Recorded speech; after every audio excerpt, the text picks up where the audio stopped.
Hello, I'm Paul Beckwith, and Dr. James Hansen has come out with another of his monthly newsletters, if you like, or short articles on his website on what's happening with the record high temperatures that we're experiencing on the planet right now. You know, basically what's causing them.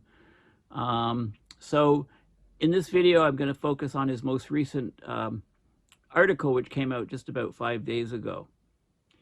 Okay, so it's called El Nino Fizzles, Planet Earth Sizzles, Why? Okay, and it follows up on his last month and the month before that. Um, right, it gives you fairly up-to-date, well, I mean, cutting-edge, up-to-date information on what's happening with our planet. If you don't know who James Hansen is, just Google James Hansen. This is a younger James Hansen. I don't recognize him without his cap. There's his cap, his Gilligan hat. Right? I call it, it's like a bush hat or whatever. I call it a Gilligan hat. James is 82 years old right now. I've been very fortunate to be able to do some work with him at the climate conferences at the COP. Interviewing him for various programs, etc., at the previous COP, maybe the one before that too. My friend Stuart Scott was the one who first convinced James to go to a COP. You know, that was a few years ago now. So he's a very, very famous climate scientist. I'd say he's probably the most famous U.S. climate scientist, or he's up there at least in the top couple. I mean, there's some other people come to mind, but in my mind, he's number one for sure. He wrote a book a few years ago, Storms of My Grandchildren. Is it Storms for my grandchildren? Storms of My Grandchildren, something like that, about what young people now will experience in the future with rapidly changing climate change.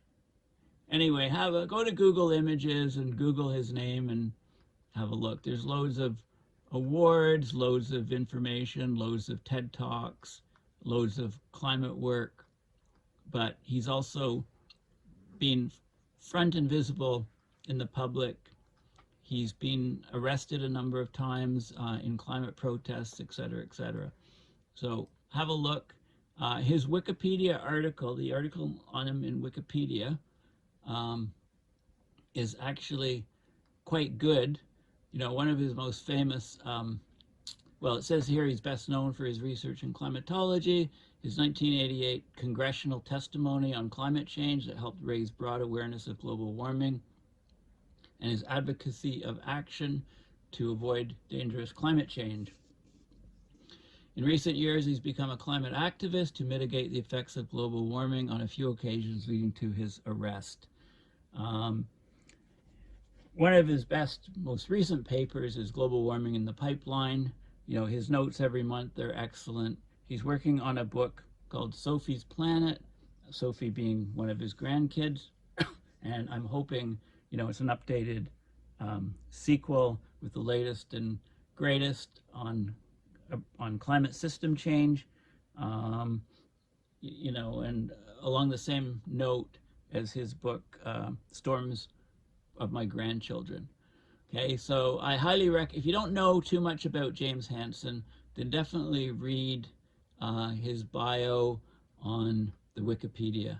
It gives you a good overview of some of the work that he's done over the years, and how he's, there's him giving testimony before the U.S. Congress in 1988. He had a bit more hair back then. Yeah, it's quite detailed. Here's him being arrested at a demonstration outside the White House back in 2011. It seems so much more recent than that, but 2011. Okay, so he's when he talks about climate or anything else, you really need to listen. And within a month, I'll probably be doing an interview with him on over Zoom for the Climate Emergency Forum, and also he's going to be at the COP28 in Dubai. So if I go, I'll be doing some work with him. I'm still sitting on the fence at the moment with that, attending this year. This is his Columbia University, columbia.edu. He's head of the Climate Science Awareness and Solutions Program at the Earth Institute at Columbia University. And these are his recent communications, so I'll talk about his most recent one here. El Nino fizzes, planet Earth sizzles. So this is it. El Nino fizzles, planet Earth sizzles. So let's talk about this. This is a very important graph. It plots global temperature relative to the 1880 to 1920 mean for each month. It plots the 1997 to 98 is the blue, and it plots it for 2 years, the year the El Nino starts and the next year. So there was a very powerful El Nino in 97, 98, started building up here. It peaked in early the year after it started, and set all kinds of records back then. And the denialists loved it because they used that year. They kept referring to that year and saying planet hasn't warmed since that year, right? Doing the usual unscrupulous, unethical, crazy BS type stuff that climate deniers do. The green is the 2015 to 2016 El Nino. Now these were both super El Ninos, so this is the temperature plot, and you can see the envelope, the gray envelope is the maximum in each month. Okay, so the gray envelope here and the gray envelope here are the same, right? That's the maximum temperature for a given month, monthly average temperature. So what you can see is most of those years here are from the 2015-26 El Nino, and you can see how it built up over time and peaked early in the second year, in the year after it originated. And here's where we are in 2023 right now. So look at these phenomenally high temperatures here. We're already way above the records for that month. In fact, for the last 4 months for June, July, August, and September, we exceed it. September blew away the charts. This temperature reached over 1.7 degrees Celsius relative to the pre-industrial or the 1880 to 1920 mean. And if you compare the 2023 El Nino to the 2015 situation, we're well above it. We're like, I mean, this beat the record by about half a degree, about 1.7, about just over 1.2, almost half a degree. This if you look at the red dots relative to the green, the previous El Nino, we're exceeding it by about 0.44, approaching half a degree again. So, and this El Nino is not as powerful so far as previous El Ninos. It may not even turn out to be a super El Nino. That's the title. El Nino could, fizzle. I wouldn't say fizzle, but it might not be a super El Nino. The jury's out on that. But planet Earth is sizzling. That's happening for sure. So why is the question? So September 2023 smashed the prior global temperature record. Hand-wringing about the magnitude of the temperature jump in September is not inappropriate, but it's more important to investigate the role of aerosol climate forcing, which we don't really measure. In fact, we've chosen to not put up the sensors into space to measure this. Global temperature during the current El Nino provides a potential indirect assessment of change of aerosol forcing.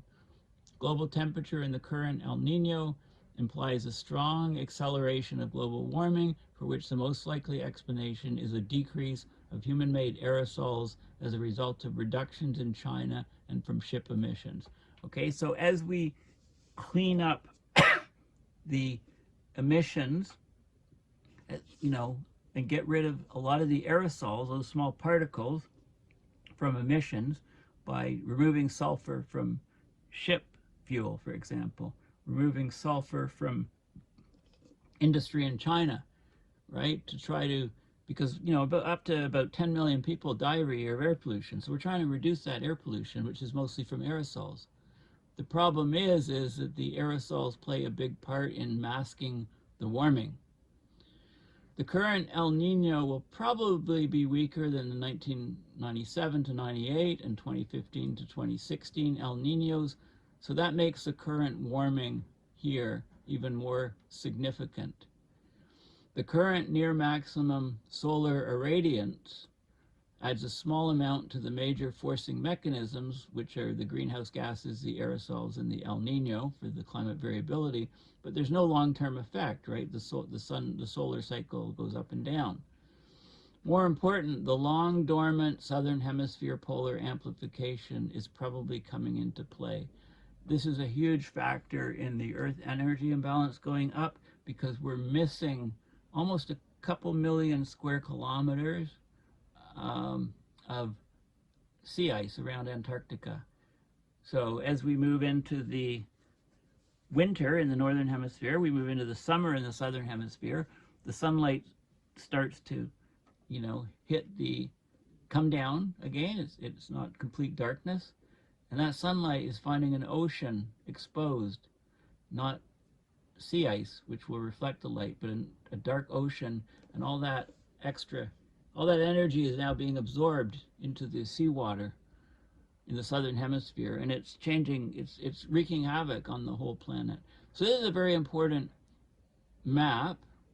plot. It shows global temperature relative to 1880 to 1920 based on GIS, Goddard Institute of Space Science analysis. I should point out that this baseline has been shifted. To take this relative to 1750, which is the original baseline that was used by the IPCC to come up with their 1.5 and 2 degrees Celsius numbers, you need to add 0.2 to 0.3 degrees Celsius to this data to get relative to the 1750.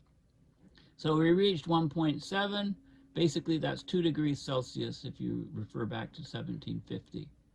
Okay, so keep that in mind. As bad as this is, it should actually be, if we didn't cheat on the baseline, it would actually show it being much worse.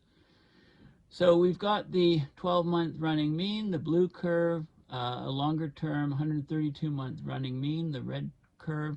The January to December mean is the black spots, and you can see the green best linear fit from 1970 to 2010 is 0.18 degrees Celsius per decade. Okay, and then this is what it would be if it continued. But because of the drop of aerosols and the accelerated warming that we're seeing, we're trending between these two yellow lines, between in the yellow band rather, between the two black lines. This warming is accelerated warming compared to this trend, and it's accelerated by 50 to 100%. So the lower line here is 0.27 degrees Celsius per decade, 50% higher than this. And the upper line here has a slope of 0.36 degrees Celsius per decade, which is double.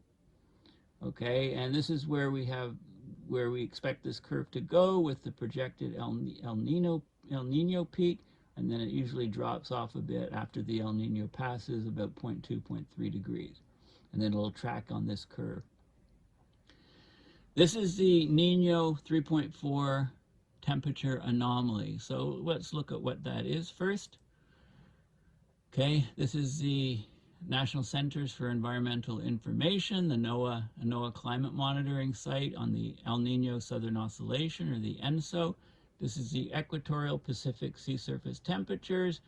This is known as the Niño 4 temperature, the temperature in this band. This is the Niño 3 temperature in this red band. This is Niño 3.4, it's a mix of it's an overlap of the 3 and 4. It's this region, and then there's a Niño 1 plus 2, which is this region here. Okay, so that just shows you, and there's some more information on the oceanographic Niño index, the ONI, where we are.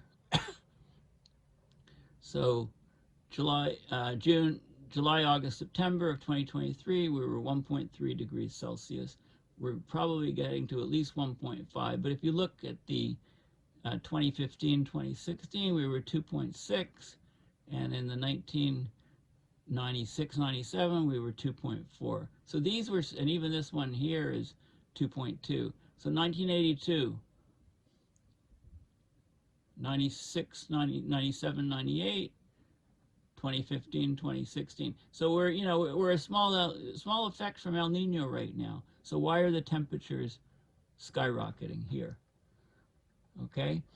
September global temperature anomaly leaped to more than 1.7 degrees Celsius relative to the 1880 to 1920 mean.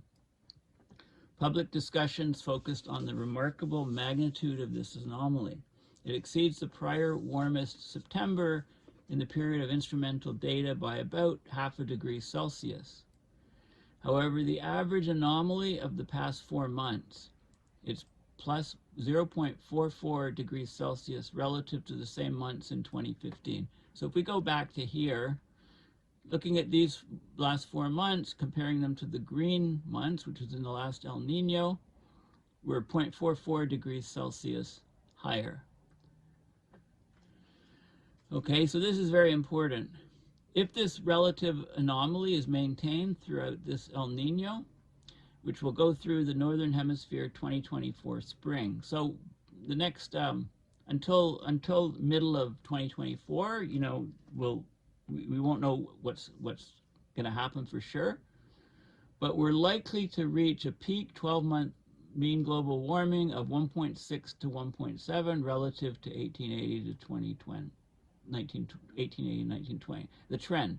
Now add 0.2 to 0.3 to this, you get, you get 1.8 to 1.9, or you get 1.9 to 2 degrees Celsius. We're hitting actually that 2 degrees Celsius relative to 750. So hang on to your hats. There's a decline of global temperature that follows the El Nino peak from 0.2 to 0.3 Celsius. So if this El Nino peak is as high as we project it will be, global temperature will oscillate above the yellow region, as we move forward, following the faster rate of change. Okay, the 1.5 global warming level will have been reached for all practical purposes. There will be no need to ruminate for 20 years about whether the 1.5 sea level has been reached, as the IPCC proposes. That's absurd and crazy, and it's like not accepting the reality. Look, 1.5 is going to be in the rearview mirror very, very soon. And because of Earth's enormous energy imbalance, the global temperature will keep rising, between those, in that yellow region here. And the Earth energy imbalance, let's have a look. I think it was better in the last paper. Yeah, this was in the last, a month ago. This shows the Earth energy imbalance in watts per square meter. It's gone up significantly since 2010. This is the average for this time period. And then it notched up here to 1.12. It notched up to 1.36. It's pushing up to 2 degrees. Or 2 watts per square meter above. So as long as the Earth energy imbalance is positive, you get warming, and because it's more and more positive, you get more and more warming. It's as simple as that. Okay, these high temperatures are occurring despite the fact that the current El Nino may not even qualify as a super El Nino compared to those of 1997-8, 2015, 2016. The Niño 3.4 index is now about 1.5 C, plus 1.5 C, but in assessing El Nino's strength, we should account for the warming trend due to the net human-made climate forcing, right? The background trend. So if you detrend it, and it's about, is to detrend it. The 1997 to 98 and 2015 to 2016 El Niños seem to be equally strong. Okay, but the without detrending it, then the 97 to 98 seems stronger. Okay, we don't know for sure with the present El Nino, but the early data do not suggest a very strong El Nino, and that's going back to this figure here, figure 4 here. Okay, so I'll look at these maps. It doesn't suggest a very strong El Nino. We'll have a look at that in a minute. Okay, so we have to wait a few months, 6 months at the most, to accurately assess the current El Nino. So stay tuned. This is surface temperature anomalies during the past 2 super El Ninos and the first 4 months of the current El Nino. So this is June, July, August, September, October, November, and so on for the 1997 to 98 El Nino, and you can see it developing here, getting stronger here, being really, really strong throughout the winter, and then fading a bit after March, April, May, June, July, August. Okay, so that's the super El Nino in 97, 98. These are the trend, and these temperatures are how much higher the global temperature average is. This is the 2015 to 2016 El Nino, right? Started off a bit weaker. It's not quite as strong here, not quite as strong, so it's not really as strong, it looks like, as the 97, 98 one, but the warming was quite significant of the planet. A lot more warming in the northern hemisphere, for example. This is the 3 months, June, July, August of 2023. You can see the El Nino here picking up. It's picking up here, but again, it doesn't look like it's as strong as these guys. So it may not be a super El Nino. This is, of course, September only. It's not September. We don't have data for October and November in yet. Okay, so the jury's out. We'll see, over the next say 8 months up until the middle of next year. Even with an El Nino that's not a super El Nino, if you look at the temperature curve, if some of these trends continue, we're going to blow away the record. So by middle of 2024, we'll be living in a world that has exceeded 1.5 degrees Celsius relative to this 1880 to 2020 mean. The final months, about middle of 2024, we're likely to hit about 1.8 at least. I mean, look, we're heading there. Saying 1.8 above is not a stretch, of course. Right? So we're in the soup, basically, and we're going to see lots of weird, abrupt climate system events that shock the world. Oh, I never thought this would happen. Oh, it's going crazy. Well, no, you can expect it, okay? Expect it.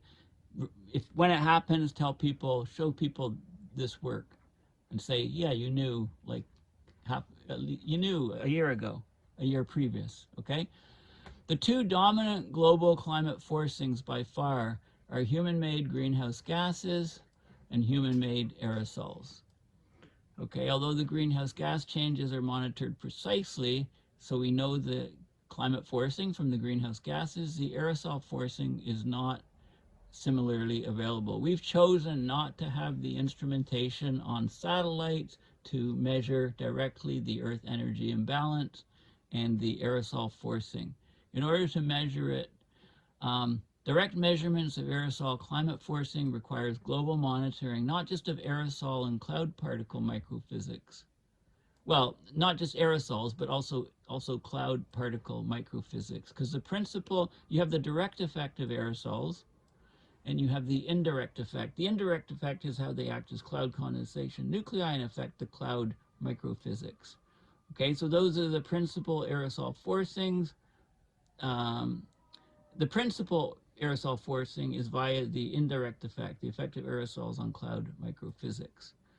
So if we were to monitor aerosol and cloud particle monitoring with sufficient accuracy, we need to have a polarimeter instrument on the satellite to look at different polarizations of light, because light scattering is anisotropic, so it's different in different polarizations, and a high precision infrared spectrometer.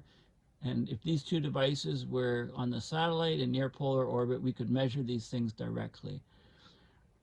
Although such measurements are possible, it was decided not to include them in NASA's Earth Observing System. And you can see the reasons why in last month's article by Hansen, and in the previous to that. He's talked about it quite a bit over the years, especially, more so in the last few months. So we must estimate the aerosol forcing effects. An indirect indication of global aerosol forcing will be provided by the magnitude of global warming at the peak of the current El Nino, and that's expected to occur in the spring, within the next 6 months. A moderate reduction of global aerosol amount has occurred due to reduced aerosol precursor emissions in China and from ships. Okay, so aerosols are being cut down in Chinese industry, but also marine shipping traffic, as is mentioned in detail again in the previous 2 articles in the last 2 months. So instead of aerosols reducing the rate of global warming, aerosol reductions are adding to global warming, because this is causing an apparent acceleration of global warming, which was kind of masked a bit with the recent prolonged La Nina. But now the El Nino's here, it's all becoming exposed. Okay, especially, the La Nina, the recent La Nina was strong compared to the La Ninas in the 70s, mid-70s, and late 90s. Okay, so El Nino provides a crude measure of possible acceleration of global warming. It's showing a 50% acceleration of the long-term global warming rate, which is 0.18 degrees Celsius per decade. It's shown by the lower edge of the yellow region in figure 2, right? So the lower curve is a 50% acceleration, and a doubling or 100% acceleration is the upper part of the curve. And I can't emphasize that more strongly. This is key for our future. Okay, it's difficult to predict future aerosol climate forcing, but we do expect a continual decline of the aerosol effect because of desire to reduce particulate air pollution, which causes several million deaths per year. Well, it's actually, some reports say it's closer to 10 million per year, others say 8 million. Huge amounts just from burning fossil fuels, burning coal, burning oil. Much of the aerosol pollution arises from fossil fuels, so as we move to cleaner energies, aerosol amount should decline and unmask the greenhouse gas warming that's being compensated by aerosol cooling. Long ago, this has been described as a Faustian bargain, right? So for the next few decades, barring purposeful actions to reduce Earth's energy imbalance, we expect the global warming rate will be accelerated to at least a 50% increase, which is the lower boundary of the yellow area, right? At least this, but somewhere in this yellow region, maybe as high as this. And if you look at total solar irradiance, this is a sunspot cycle. More sunspots, more energy, right? We're nearing the peak. This has some forcing effect, but it's fairly small. It's an 11-year solar cycle. It's a minor but not negligible forcing, adding to the Earth energy imbalance, and I'll show you a plot on that. There's a volcano in early 2022, the Hunga Tonga volcano. It affects EEI, it's affected it in the past 2 years, but the effect is disappearing now. How big was the effect? Maybe as high as minus 0.5 watts per square meter, maybe a small warming. Anyway, this is the solar irradiance variations, right? This is solar irradiance variations here. And you can see the Earth energy imbalance is just going up. There is fluctuation. It's almost at 2 watts per square meter. So we're going to keep warming for a while. The important point is that there's 2 large human-made climate forcings. The greenhouse gases, which everybody talks about, But there's also aerosols, which people talk less and less about, but more and more about recently. Because the aerosol forcing is poorly understood, so we ignored it for a large part of the time.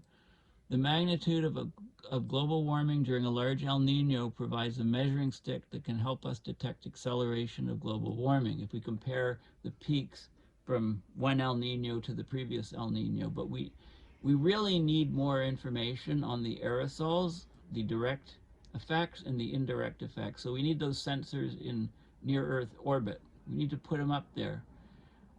Changes in the regulations on the sulfur content of ship fuels provide an opportunity to evaluate the aerosol effect, especially over regions in the North Pacific and North Atlantic regions where there's heavy ship traffic. And you can look at sea surface temperatures in those regions.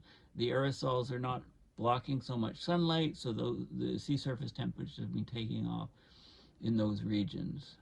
One final comment. The discussions of the remarkable September global warming have noted that much of the warming is associated with a extreme warming anomaly over Antarctica, with the suggestion that this warming is a weather effect that will disappear. That is nonsense. No weather effect. It's true that Antarctic temperature fluctuates greatly from month to month, but there is a latent southern hemisphere polar amplification of warming that's long been dormant, as southern hemisphere sea ice cover has been relatively constant for several decades. The recent decline of sea ice area in Antarctica may be an indication that averaged over weather, Antarctica will become a more important contributor to global temperature change. Okay, we're missing a huge amount of sea ice around Antarctica. So that's going to mean there's way more solar absorption into the oceans and much less reflected, and a great warming of the southern hemisphere. You know, we've often talked about, or I've often talked about Arctic temperature amplification or Arctic amplification, how it's messed up the jet streams. Well, there is Antarctic amplification, and it's going to get much, much higher and more severe and affect the entire planet's climate because we're missing all of that Arctic sea ice. How much are we missing? Well, go to the National Snow and Ice Data Center, just Google it, and you can see, here's an article that was published a couple weeks ago about the Arctic melt season ending, and then it goes on and talks about compare September of 2023 to other years. This is in the Arctic, right? And now if you look at the Antarctic sea ice extent, look at how low it is. This is 2023. You know, all the other years are bunched together here, and 2023 is ridiculously low. And if you look at the scale, one full division here is about 2 million square kilometers of ice. We're missing not 2, but maybe 1.8 or something million square kilometers of ice over this entire time period, right? And we're heading into the southern hemisphere summer. So watch out. And you can read details on what Antarctic sea ice is doing, but the extents that we're seeing are far outside anything observed in the modern satellite record that began in 1979. We're just missing a whole ton of ice. Like, look, here's sea ice extent, average June to August, right? It's dropped off a cliff. Dropped off a cliff. Okay, so that's going to add a tremendous amount of warming, and we're going to see more and more climate extremes as a result of that. So if you don't know about James Hansen, take the time and read about James Hansen and some of his achievements. The wiki page is excellent, and make sure you have a look at his website, and he's prolific with his reporting, and it's going to be a real honor when I get to interview him on Zoom and perhaps live in press conferences and so on in Dubai if I end up going. I know he's going and his lawyer is going, so I guess I should probably go, not miss this opportunity. I know if I don't go, I'll kick myself. if I do go, well, you know, okay. So, you know, I don't really like kicking myself. So anyway, this is very important research. So when you see record temperatures breaking around the earth, you know, as we complete 2023 and into 2024, you will know why, okay? So don't, you know, if somebody says, wow, I can't believe how this happened, make sure to refer them to this paper, these papers, and there'll be other ones coming out month to month to see how things are progressing. So thank you for listening.